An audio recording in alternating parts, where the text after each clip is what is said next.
All praises to the Most High, Yahweh Ba'ashem Yahweh Shai, Bahashem Raha Kodash. Double honors to the elder apostles and elder bishops of Great Millstone who rule well.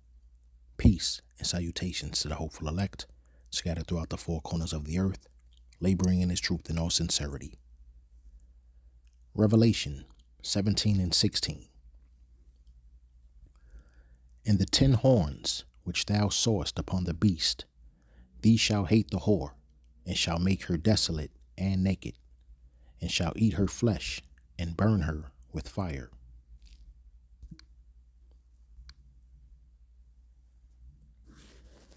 So I have two articles I'm going to start off with. The first one here is from Geraldo USA. Irene Montero, Spain's political secretary, urges country to exit NATO. Trump's alliance is putting us in danger. Let the people not pay for Trump's invasions, insists the MEP, warning that Spain's alliance with the U.S. could turn the country into a military target.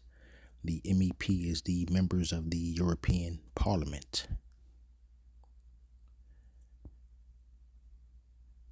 Irene Montero, a leader of Podemos, sounded the alarm this Monday about the real danger she believes Spain faces due to the current military offensive led by the U.S.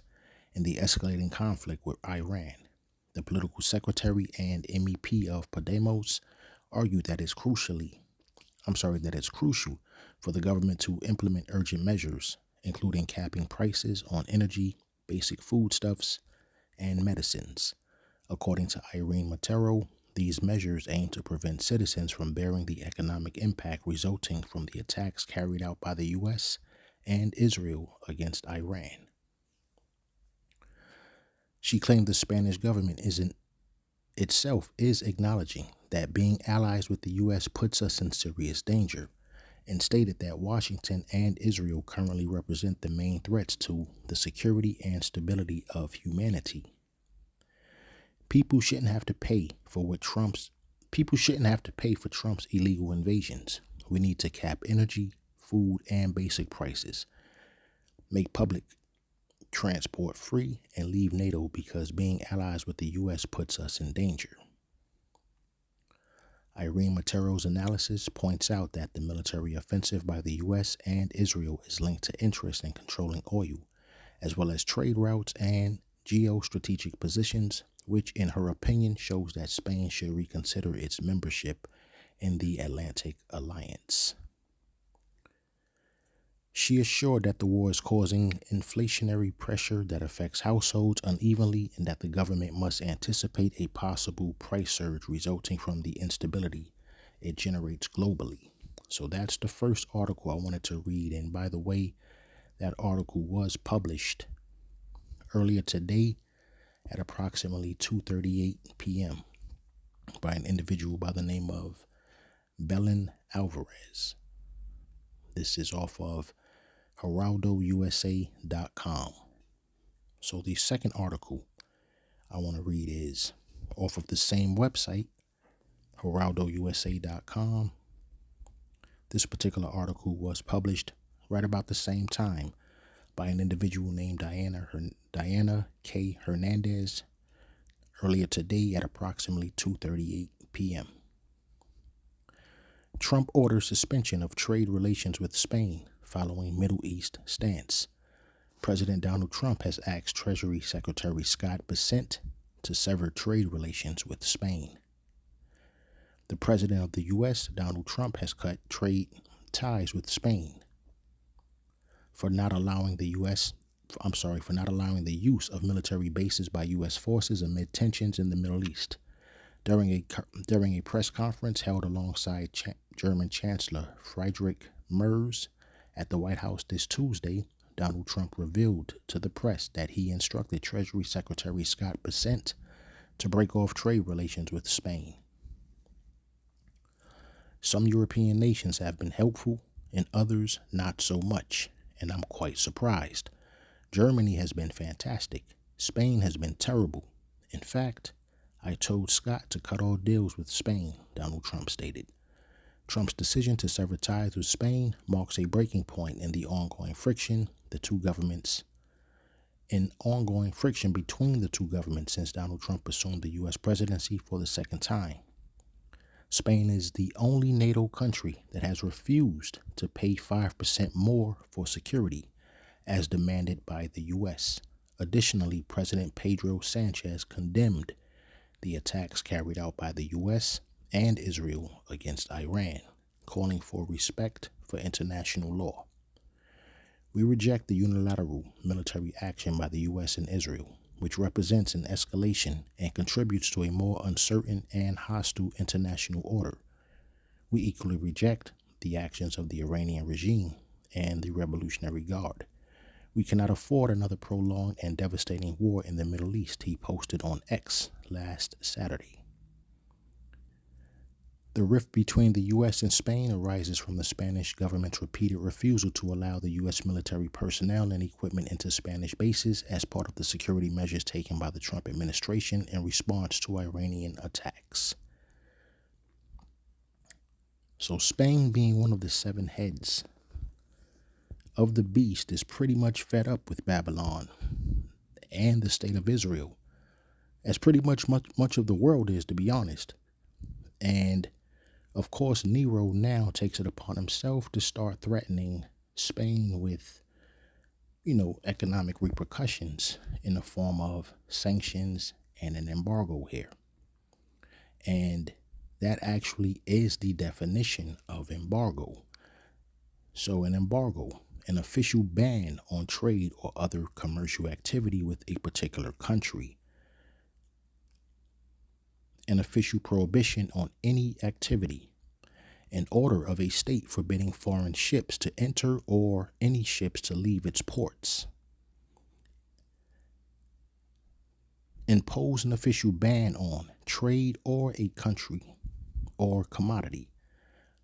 Seize a ship or goods for state service.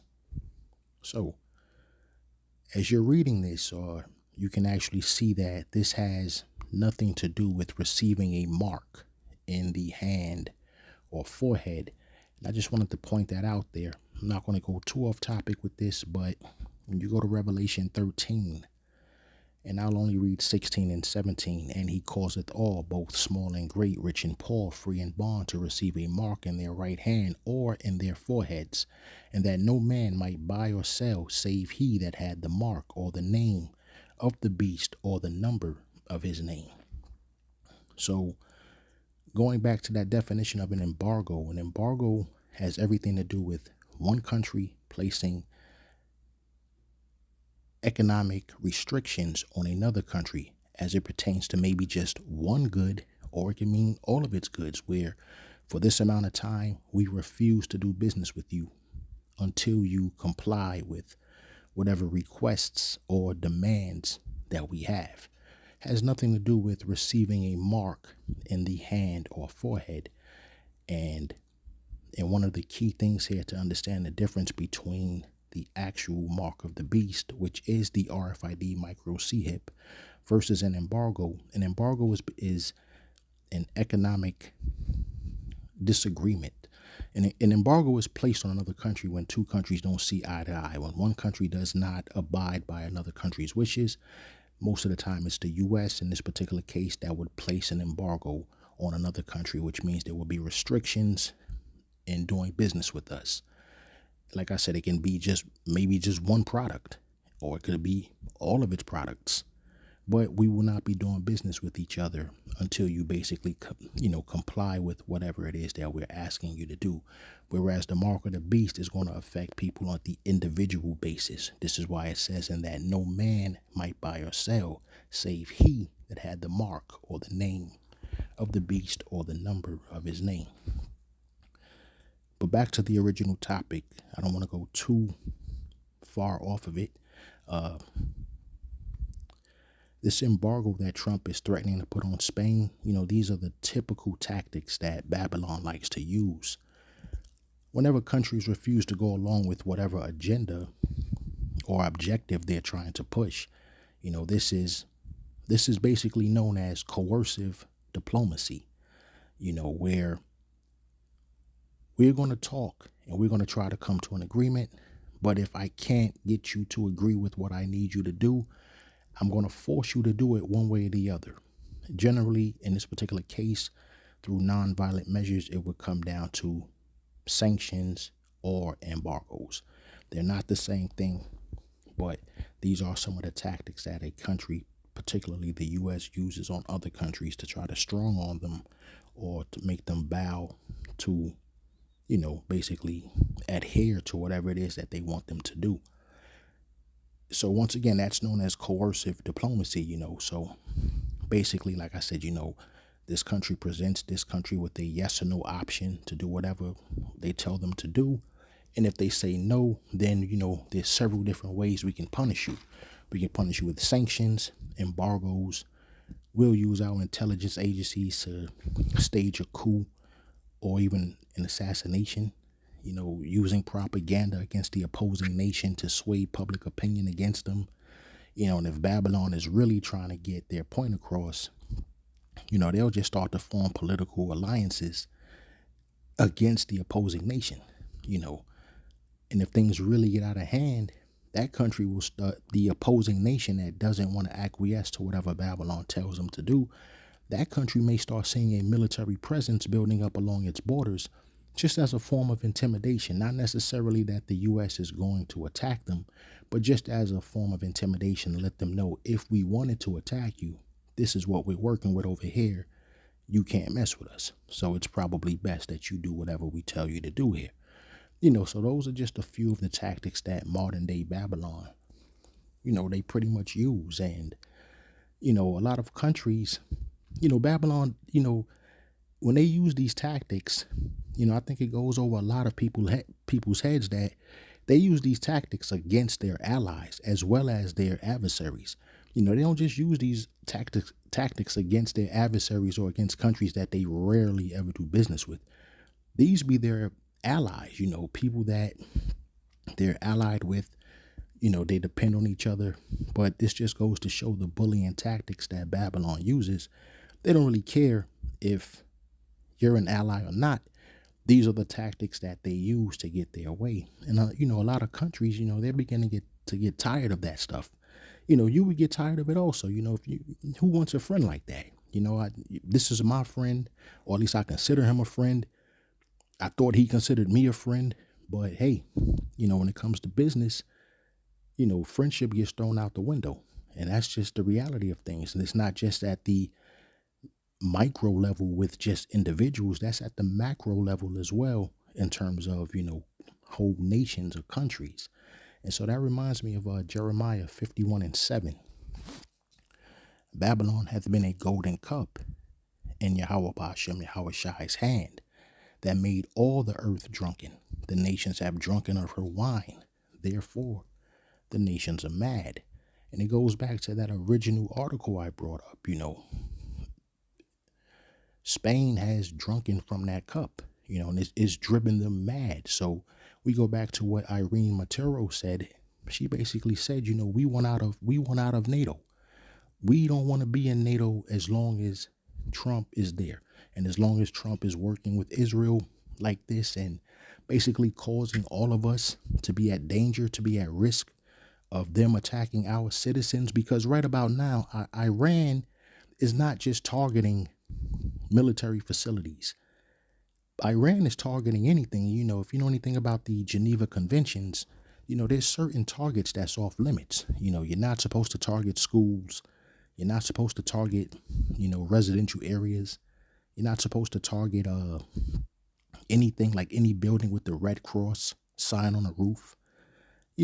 Right about now, Iran is releasing missiles everywhere. And this is what she's saying, Irene Montero. She's basically stating, we don't want to be in NATO with this guy here, with America. America is in bed with Israel.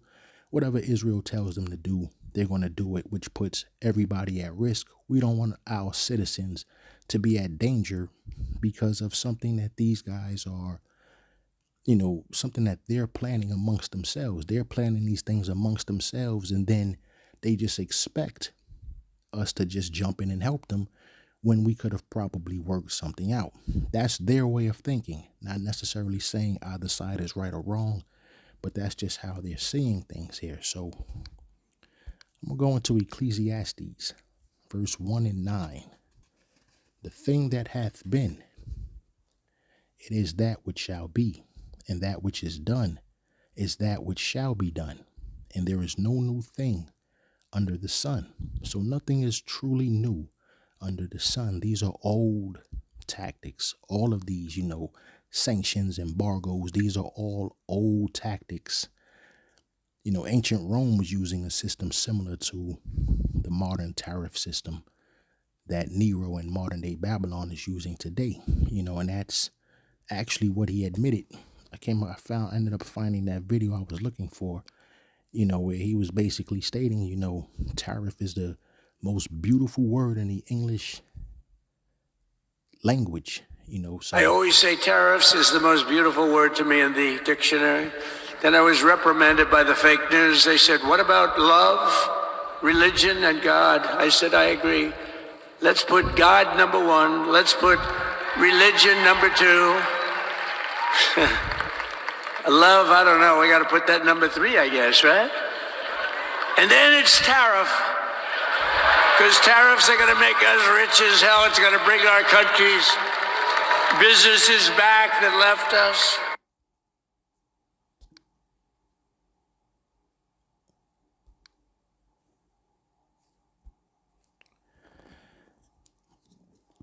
And this is what I came up with off of the Google AI overview. Yes, ancient Rome. As a matter of fact, I asked Google AI overview, did ancient Rome use tactics like imposing sanctions and embargoes on other countries? Yes, ancient Rome utilized tactics similar to modern economic sanctions, embargoes, and high tariffs to control rivals and manage its economy. So as you can see, these particular when you weaponize economics like this, it's all about control. And that's exactly what it says here. Ancient Rome utilized these tactics to control rivals and manage its economy. Romans imposed heavy trade duties like 25% to tart, that is tariffs, and restricted access to markets to influence foreign behavior.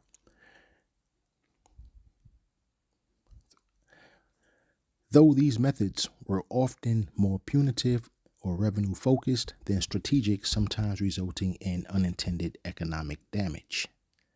So kind of caught me off guard there. As I was reading this, I probably skipped this earlier. So Romans imposed heavy trade duties like 25% to tart and restricted access to markets to influence foreign behavior. So they was completely, even back then, ancient Rome would utilize these particular tactics to restrict another country's access to markets that they needed in order to help their economies, prosper, or to just maybe not even prosper. Maybe some countries, especially when countries are desperate, that's really when the stronger nation really has that weaker nation at a disadvantage, because they realize that they're desperate. So they'll just restrict your whole access to markets altogether in order to make you bend the knee. And that's exactly what Nero is doing today in modern day Babylon, I should say. So I'll scroll down a little bit. Trade restrictions. Rome controlled access to its vast markets, often prohibiting certain goods from being traded with rival or hostile territories. High tariffs, or tetart. The Roman state charged a 25% tariff known as the tetart on imported goods that was primarily a revenue generating tool rather than a protectionist measure, often targeting goods not available within the empire. Economic warfare, and that's what this is. This is what's known as economic warfare during conflicts such as those against the Mithridates. Rome and its enemies engaged in economic warfare, which included targeting trade routes and seizing assets. Border management. Rome managed its borders, flexibility, controlling the movement of tribes, including forcing disarming of groups to maintain security and economic stability. Exploitation of conquered regions. Rome often engaged in mass looting and exploitation of conquered territories to fuel its economy, as seen in Greece and Asia Minor. So it sounds real similar to what's happening today, and goes back to what I was reading earlier in Ecclesiastes 1 and 9.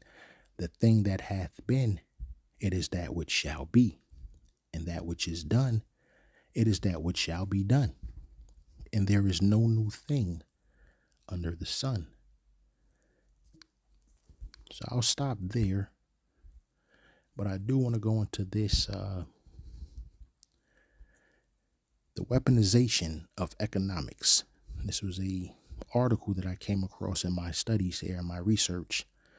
And so you can see here, way back in 342 BCE, the Megarian decree. Sanctions date back to antiquity. The Megarian decree, issued by Athenian statesman Pericles in 432 BC, is the first economic sanction recorded. The Athenian Empire banned traders from Megara from its marketplaces, thereby strangling the rival city-state's economy. The Megarian decree was an act of revenge by the Athenians, and that's exactly what Trump is threatening here against Spain. You don't want to do what we tell you to do?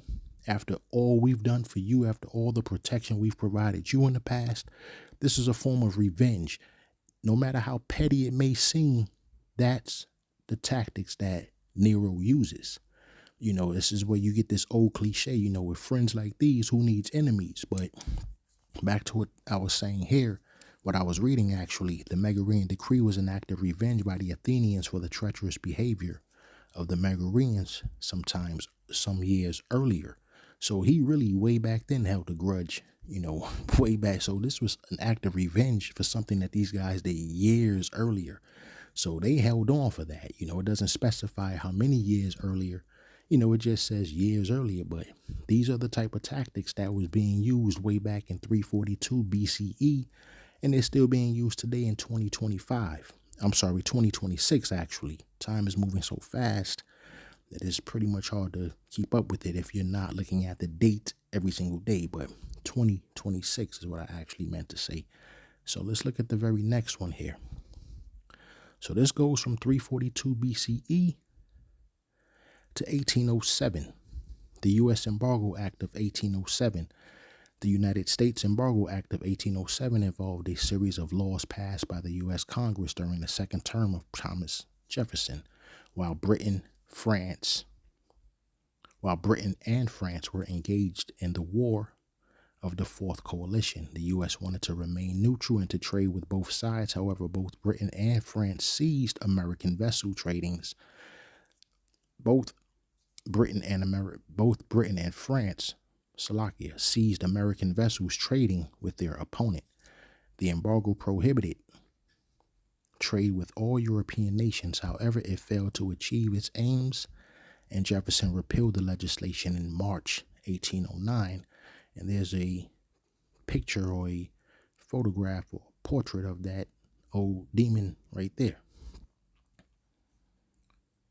1919 was the next one. I'm not going to read the more economic sanctions under the League of Nations. 1935, sanctions against Italy. 1939 through 1941, sanctions against Japan. 58 through 62, United States embargo against Cuba. 79, sanctions against Iran. 1980, global sanctions against South Africa. 1990, sanctions on Iraq. 1993, UN sanctions against Haiti. 2014, sanctions on Russia for Crimea annexion.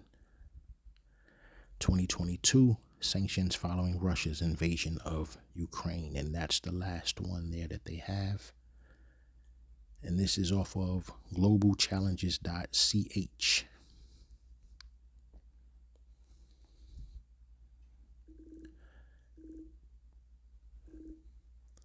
Figure timeline history of economic sanctions. That is the website that I was on there. I'll come back to what I was at originally. So looking at these here, if I scroll right back to the first one that we were looking at,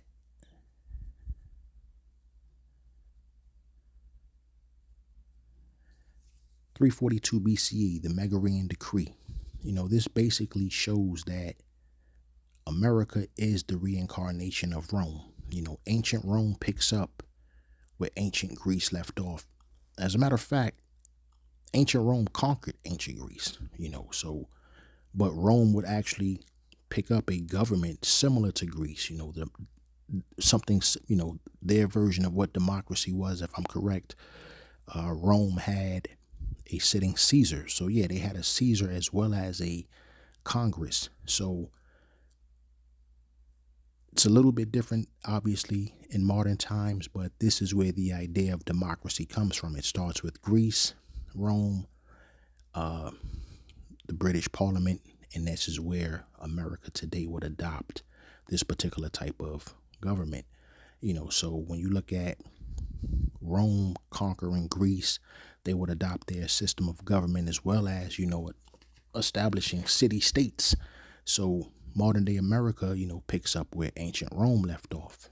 And I'll go into that, real quick. I'm just going to read two scriptures going into where you can actually see that in the scriptures here, and this is in Daniel 7 and 8. I considered the horns, and behold, there came up among them another little horn, before whom there were three of the first horns plucked up by the roots, and behold, in this horn were eyes, like the eyes of man, in the mouth, speaking great things. And this little horn is talking about America here. This little horn does, in Daniel 7 and 8, represents modern day Babylon, also known as America. And let's take a look at Revelation 13 and 11.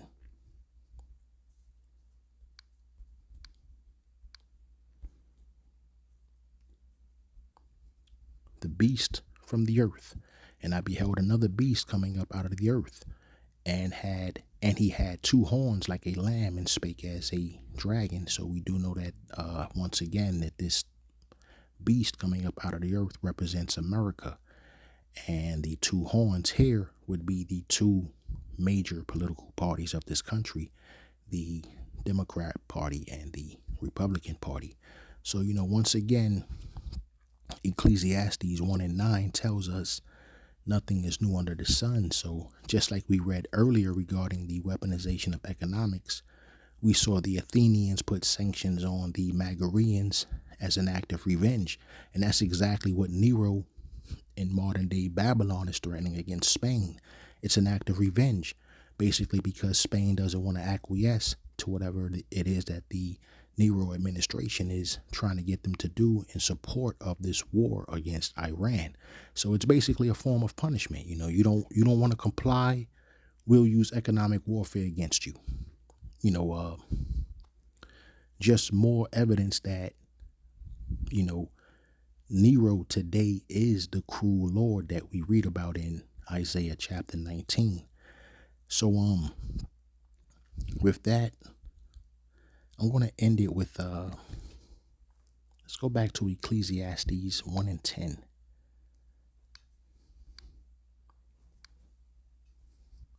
I'll start from verse 9 again.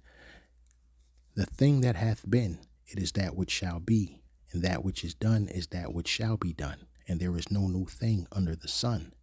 Is there anything whereof it may be said, see, this is new? It hath been already of old time, which was before us. I pray this has been edifying and reaches the ears it's supposed to reach. Shalom.